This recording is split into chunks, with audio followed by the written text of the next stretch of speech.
Joining me now is Fernand Amandi, Democratic pollster and MSNBC political analyst, and Wendy Osefo, Democratic strategist and assistant professor at the Johns Hopkins University School of Education. Thank you both for being here. Fernand, I guess I'll start with you. I mean, there apparently is no penalty for not just lying, not just vaping in front of a pregnant woman, although they claim to be pro-baby, and apparently also not being with your husband anymore and having a new man. Christian values, your thoughts? Well, I mean, first off, what the fog machine is she talking about? I mean, that's not even a quasi-decent lie, you know, when it comes from the mouth of Lauren Boebert. I understand she's got to let her freak flag fly a little bit when she thinks the camera is not on. And I understand she's got the stress of being on 24/7 lying talking points. But again, to do that, knowing that she's in front of a pregnant woman and not, I guess, knowing that she was on camera, I think just speaks to what the Republican Party is today, a party that will invent an alternate reality to suit its needs and justify its grievances every step of the way. So are we shocked? No, I'm just a little disappointed that that what the fog machine lie, boy, she's got to come up with something a lot better than that one, Joy. You know, Wendy, we live in an era where women are being stripped of their right to an abortion in state after state, driven by Republicans. And they are saying it's because they have these values that they say are Christian. And yet you have multiple members of their party, women and men, Donald Trump on the male side, this person, Lauren Boebert, but also Marjorie Taylor Greene. There's no penalty, apparently. I thought they were against no-fault divorce, but apparently it doesn't matter. They can do whatever they want in terms of relationships in and out of their marriages, and there's literally no penalty from their Christian base. Does that make sense to you?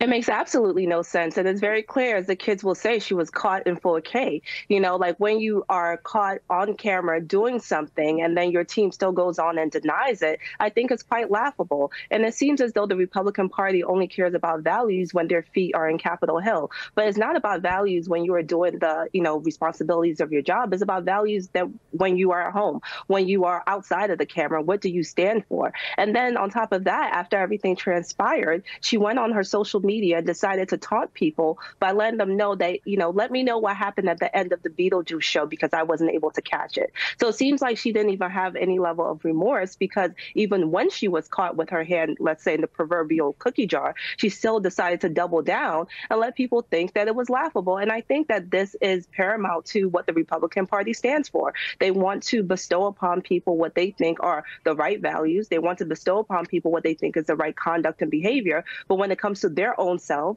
i.e. Donald Trump, they do not do what they say that they stand for. And I think that this is another tile in the mosaic of what the Republican Party often lies to people, and it's often smoke, fog, and mirrors.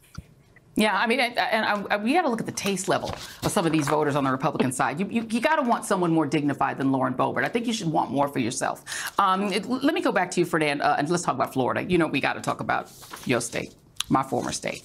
Why is the Surgeon General of Florida lying about vaccines again and making it official policy now, telling people not to get boosters? Well, look, I mean, I want to draw a clear picture here, Joey. What we saw with Lauren Boebert, certainly lying, certainly devious lying, but there's a fine line between lying and looking like a fool in the process, as opposed to what's happening in Florida, where these lies are very cavalierly costing people and potentially costing people their lives through this misinformation.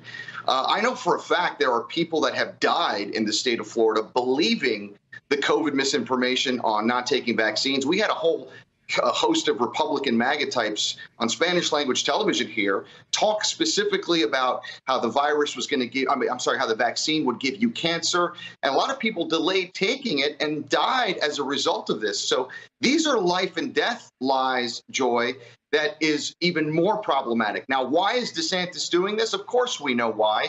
He is trying to double down and do whatever he can to put some life into this corpse, which is his campaign, by continuing to appeal to the ultra-right. He's not going to beat Donald Trump. His candidacy for president is over. So I don't understand the forward thinking of this, but it is consistent with how he has behaved in this very cavalier disinformation and misinformation style when it comes on issues like this, the most precious type of life and death. Yeah, they're embarrassing lies and they're dangerous lies. Thank you for making that distinction. Fernand and Wendy are sticking around because they're going to play Who Won the Week, and you should stick around too. Do not miss it.